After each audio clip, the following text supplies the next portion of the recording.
బాగున్నారా బాగున్నారా? ఎలా అయిపోయారు? రాత్రి అక్కడ దగ్గరికి వెళ్ళాను. ఎలా చేశారు? నా పేరు అన్వేష్ కాదు, అనుష. మాటగాళ్ళ మేము ఆటగట్టల నుంచి వస్తున్నాం. 16 లాగా ఉన్నారు కుర్రోళ్ళు, మేసాలు కూడా లేవు. లేత ఆటగాళ్ళు క్రీడాకారులు తయారు చేస్తుంది పేరెంట్సా.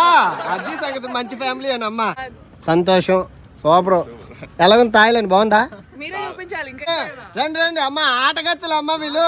ఏమమ్మా రాత్రి ఆటలు లేట్ అయిపోయిందా?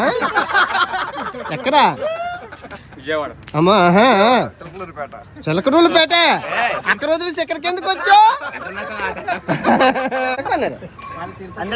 బా అంటే 220 రూపాయలా? నాది కోటి. కోటిలో కొన్నావా? మరి నువ్వు ఇంకా తెలివైనవి, స్మార్ట్.